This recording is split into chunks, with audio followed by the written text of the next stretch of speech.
आत्मदर्शन स्वयं का दर्शन, आत्मदर्शन स्वयं का दर्शन, आत्म ज्योति जगा ले, बुझी हुई जगा कर ज्योति, स्वराज्य फिर पाले। आत्मदर्शन स्वयं का दर्शन।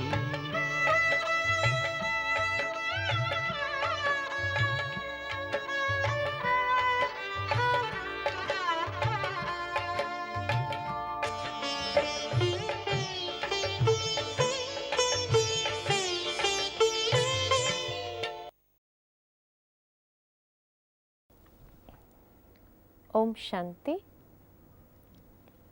प्रजापिता ब्रह्मा कुमारीज ईश्वरीय विश्वविद्यालय द्वारा प्रस्तुत ये राजयोग शिविर प्रवचन माला है। राजयोग शिविर प्रवचन माला आयोजन करने का लक्ष्य यही है कि इस राजयोग के द्वारा मनुष्य जीवन में किस प्रकार जीवन की क्षमता, जीवन की शक्तियों का विकास हो और जिससे मनुष्य जीवन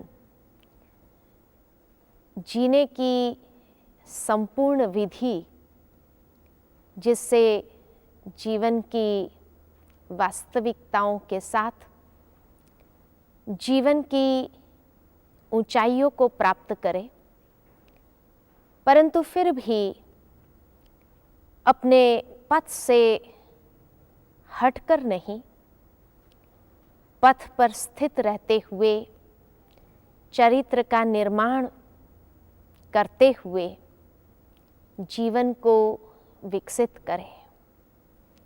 आज मनुष्य जीवन जो जी रहा है, उस जीवन का संपूर्ण आनंद वो उठा नहीं पाता है और इसलिए युवा पीढ़ी के सामने सबसे बड़ा प्रश्न चिन्ह यही है कि जीवन की वास्तविकता क्या है, जीवन का अर्थ क्या है, what is the meaning of life. और ये अर्थ का पता न होने कारण पथ से हटकर दिशा भटक जाता है। राजयोग ये एकमात्र ऐसा साधन है, ऐसी विधि है, जीवन जीने की ऐसी कला है कि जिसके माध्यम से जीवन की वास्तविकता का संपूर्ण एहसास हो और उसके साथ इंसान जिए। परंतु ये राजयोग क्या है? क्योंकि गीता में भी इसी राजयोग का वर्णन किया गया है। भगवान ने अर्जुन को भी यही राजयोग सिखाया था और कहा था कि इस राजयोग से मैं तुम्हें राजाओं का राजा बना दूंगा। राजाओं का राजा अर्थात क्या?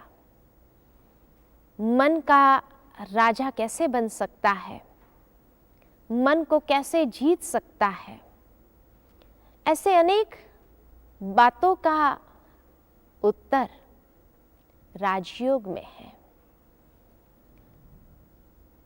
योग का सरल अर्थ अगर लिया जाए तो जैसे वियोग माना अलग होना, इसी प्रकार योग अर्थात मिलना, संबंध जोड़ना। इसी जोड़, संबंध या मिलन को योग कहा हुआ है। मनुष्य का संबंध अनेक स्तरों पर होता है। मनुष्य का संबंध भौतिक चीज वस्तुओं के साथ भी है। मनुष्य का संबंध मनुष्य के साथ भी रहता है। मनुष्य का संबंध इष्ट देवों के साथ भी होता है। ये अलग अलग स्तर के योग माने गए हैं। जब मनुष्य का संबंध मनुष्य के साथ या कहो भौतिक चीज वस्तुओं के साथ रहता है, उसको कहा जाता है भौतिक योग। जब मनुष्य का संबंध मनुष्य के साथ होता है, उसको कहा जाता है लौकिक योग। जब मनुष्य का संबंध इष्ट देवों के साथ होता है, उसको कहा जाता है अलौकिक योग। लेकिन राजयोग ये सर्वश्रेष्ठ स्तर का योग माना हुआ है।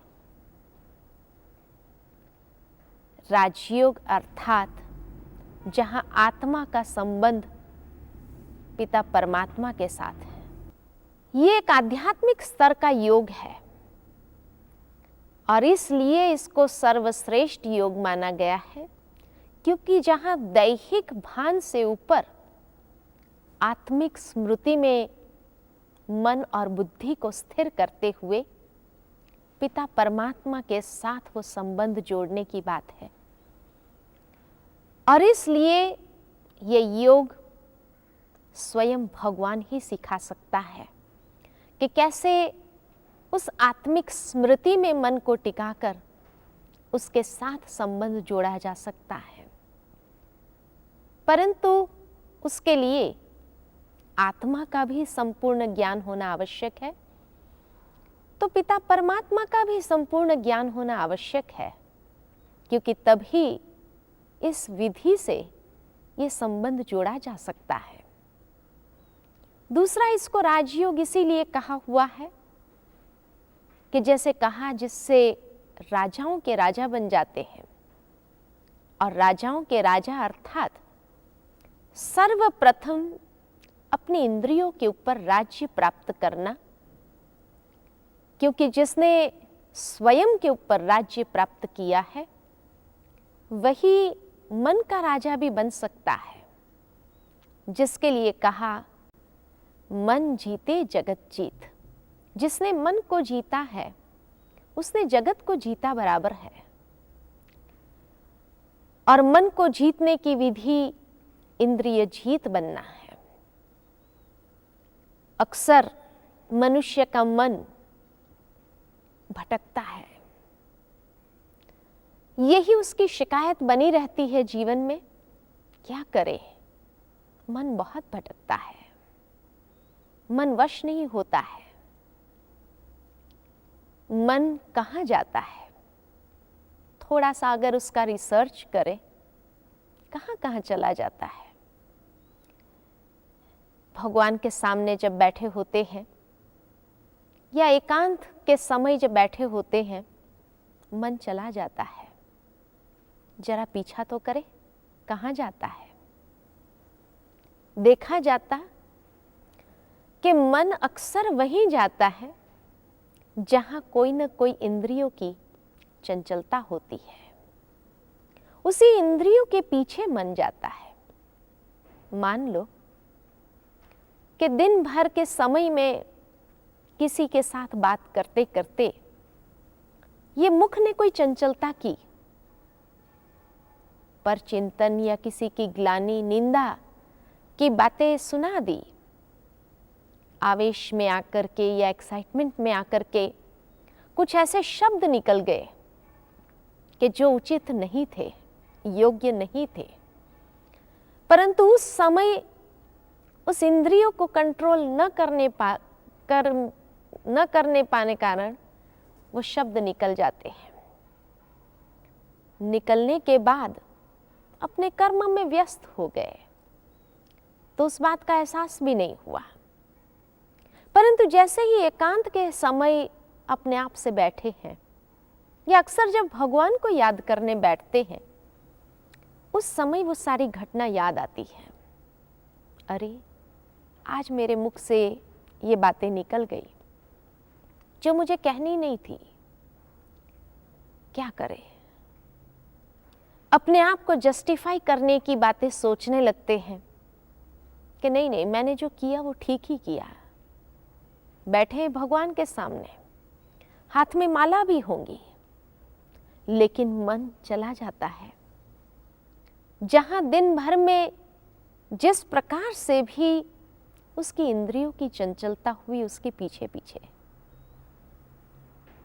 और कई बार तो पश्चाताप भी होता है, अरे नहीं बोलते थे तो अच्छा होता था, अब बोल दिया, अब उसका नतीजा क्या होगा, अब उस बात का फायदा किस प्रकार उठाया जाएगा, या उस बात को किस प्रकार मैनिपुलेट किया जाएगा,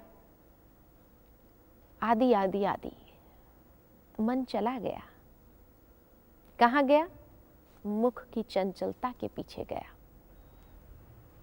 इसी तरह मान लो कि दिन भर में किसी के साथ बात करते करते हमने कुछ बोला भी नहीं, परंतु सामने वाले ने जो कहा उसकी बातों को सुन लिया, चला गया कान में। जैसे ही वो चला गया, बाद में भूल गए उस बात को, लेकिन जैसे ही भगवान के सामने बैठे होते हैं, भगवान को याद करने की कोशिश करते हैं, उसी समय वो सारी घटना याद आती है, उसका भावार्थ निकालना शुरू करते हैं कि अरे फलाने व्यक्ति ने मुझे जब ये बात कही, उसके पीछे का भावार्थ क्या था, आखिर वो क्या कहना चाहता था। अच्छा, जरूर फलाने कॉन्टेक्स्ट में ये बात कही गई है, और उस कॉन्टेक्स्ट को याद करते हुए मन उसमें चला जाता है। तो मन कहाँ गया? ये कानों ने जो चंचलता की उसके पीछे गया। या कभी कोई ऐसे दृश्य देख लेते हैं जो योग्य नहीं थे, लेकिन चलते हैं। अक्सर जस्टिफिकेशन तो हम यही देते हैं अपने आप के लिए, क्या आंखें बंद करके थोड़ी चलेंगे, रास्ते चल रहे हैं, दिखाई देता है तो क्या करें। लेकिन जो इन आंखों ने देखा वो उस कैमरे में किस प्रकार फिट हो जाता है। वो दृश्य काम में जब तक बिजी है तब तक तो वो दृश्य याद भी नहीं आते हैं, फ्लैश भी नहीं होते हैं, परंतु जैसे ही भगवान के सामने बैठेंगे, याद करने की कोशिश कर रहे हैं, उसी समय वो चित्र ऐसे फ्लैश होने लगते हैं, एक के बाद दूसरा, तीसरा, चौथा, इस प्रकार फ्लैश होते जाते हैं जो हम उसी में खो जाते हैं, मन उसी में ही समा जाता है, चिंतन चलने लगता है, कितना समय बीत जाता है ये भी एहसास नहीं होता है। इसलिए आज दिन तक भगवान को याद करने की कोशिश तो बहुत की, परंतु याद में मन स्थिर नहीं हुआ।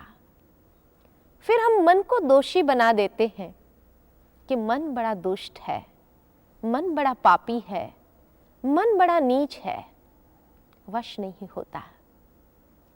लेकिन मन की लगाम ये इंद्रियां है, और जितना सेल्फ डिसिप्लिन होता है, अपनी इंद्रियां जो है मेरी अपनी है, जितना मेरा उसके ऊपर कंट्रोल रहता है, उतना ही मन को वश करना सहज हो जाता है। परंतु आज के युग में इंसान ये इंद्रियों का गुलाम हो चुका है, और इसलिए मन से भी वो परेशान है, भटकता है। मन का चैन, मन की एकाग्रता को खो बैठा है, क्योंकि इंद्रियां वश में नहीं है। राजयोग यही जीवन जीने की कला सिखाता है कि किस प्रकार अपनी इंद्रियों को वश किया जा सकता है, कंट्रोल किया जा सकता है।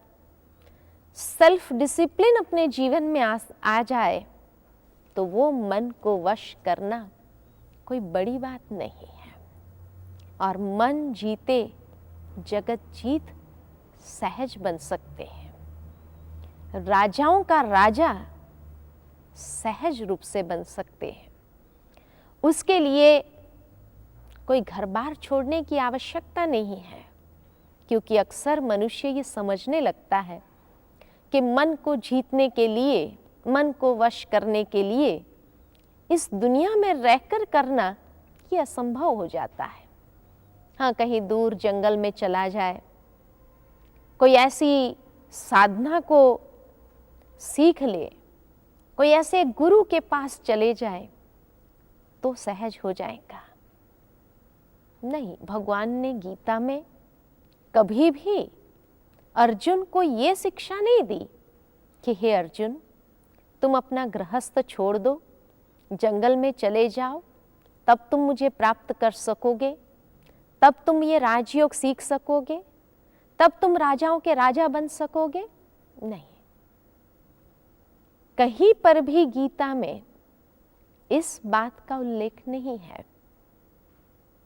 गीता शास्त्र इसी बात का प्रमाण है कि गृहस्थ जीवन में रहते हुए, सांसारिक जीवन में रहते हुए कैसे ये स्थिति को प्राप्त करना आसान है। और यही ये राजयोग हमें सिखाता है। तीसरा, ये राजयोग सर्वश्रेष्ठ योग इसीलिए है क्योंकि ये राजयोग सर्व योगों का राजा है। दुनिया में अनेक प्रकार के योग सिखाए जाते हैं, लेकिन उन सभी का राजा राजयोग है। सभी योग इस राजयोग में समाया हुआ है। अलग अलग योग करने की जरूरत नहीं है। एक राजयोग करने से हम स्वतः सभी योग कर लेते हैं। ज्ञान योग, भक्ति योग, कर्म योग, संन्यास योग, समत्व योग, हठ योग, सभी योग राजयोग में समाये हुए हैं। कैसे? इसी योग को ज्ञान योग भी कहा हुआ है, जिस योग का आधार ज्ञान, ज्ञान अर्थात समझ है। हर बात की जहां यथार्थ समझ दी जाती है और उस समझ के आधार पर योग का प्रयोग जीवन में करना है, कर्म में करना है। दूसरा, इसी राजयोग को भक्ति योग भी कहा हुआ है। भक्ति योग अर्थात क्या? भक्ति माना सिर्फ कोई क्रिया कर लिया, पूजा पाठ कर लिया, इसी को भक्ति नहीं कहा गया है। क्योंकि अगर यही भक्ति होती तो आज दिनों दिन संसार में भक्ति बढ़ती जा रही है। पूजा पाठ, क्रिया कर्म कोई कम नहीं हो रहे हैं।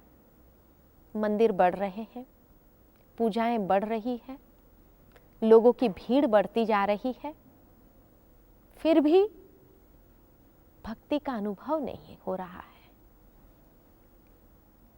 जो शिरोमणि भक्त आत्माओं ने भक्ति की, मीराबाई जैसे ने जो भक्ति की, या कई ऐसे भक्त आत्माएं जो हो गए, उनकी भक्ति को जब देखा जाता है और आज के इंसान की भक्ति को जब देखा जाता है, कोई अंतर है?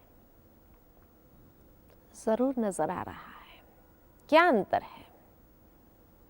मीराबाई की भक्ति में ऐसा क्या था जो आज के इंसान की भक्ति में नहीं है? मीराबाई की भक्ति में भगवान के साथ का एक संबंध था। भगवान के प्रति एक प्रीत थी, यही भक्ति थी उसकी। आज के इंसान की भक्ति में न वो संबंध है, न वो सच्ची दिल की प्रीत है। जो थोड़ी बहुत प्रीत है वो भी स्वार्थवश है। संबंध खुद के इतने दैहिक संबंध में वो उलझा हुआ है कि उसका सच्चा नाता परमात्मा के साथ क्या है वो भूल चुका है। और इसलिए एक बाह्य भक्ति जरूर दिखाई देती है, लेकिन अगर उसको पूछा जाए कि ये भक्ति करने के बाद आत्मसंतुष्टि है, तो क्या कहता है? सब कुछ करते हुए भी मन संतुष्ट नहीं है, अर्थात कहीं कोई कमी है। भक्ति योग इसी को ही कहा हुआ है, क्योंकि योग माना जब तक हमारा यथार्थ संबंध ईश्वर के साथ न हो तब तक दिल की प्रीत होती नहीं है। तो दिल की प्रीत के लिए संबंध और वही भक्ति का स्वरूप ले लेता है। मन ही मन, दिल ही दिल, उससे ऐसा संबंध, ऐसी बातें होने लगती है जो भक्ति योग का अनुभव करा देता है। तीसरा, इसी योग को कर्म योग भी कहा हुआ है कि इस योग करने के लिए हमें कोई कर्म का त्याग नहीं करना है, परंतु कर्म में योग समा जाए, अर्थात योग माना एक एकाग्रता। जब हमारे कर्म में वो एकाग्रता आने लगती है तो वो कर्म श्रेष्ठ कर्म, शुद्ध कर्म, समर्थ कर्म हो जाते हैं। वो कर्म में शक्ति भर जाती है, क्योंकि कोई भी बात की सफलता के लिए एकाग्रता उसकी नींव होती है। योग माना मन की एकाग्रता, और यही एकाग्रता के आधार पर जब किया गया कर्म, वो कर्म अवश्य सफल हो जाता है, कुशल हो जाता है। इसी योग को संन्यास योग भी कहा हुआ है। संन्यास योग अर्थात कोई चीज वस्तुओं का संन्यास करने की बात नहीं है। आज मनुष्य चीज वस्तुओं का संन्यास करके जंगल में भी चला जाए, परंतु अगर वहां बैठे बैठे वो याद बनी रहे, ये छोड़ कर आया, ये मेरे पास था, ऐसा था, तो क्या उसने यथार्थ रूप में संन्यास किया है? संन्यास जो करना है, बुराइयों का संन्यास करना है, क्योंकि ये योग संभव तब है जब बुराइयों का, विकारों का, कमजोरियों का संन्यास किया हुआ हो। मन से संन्यास करने की बात है, मन से छोड़ने की बात है। और कर्म भले करें, संसार में भले रहे, गृहस्थ जीवन में भले रहे, लेकिन मन में जो बुराइयों को लेकर के हम जीने लगे हैं, उसके बदले एक दूसरों की अच्छाइयों को देखते हुए जीना सीखें। यही यथार्थ रूप में संन्यास योग भी है। इसी योग को हठ योग भी कहा हुआ है।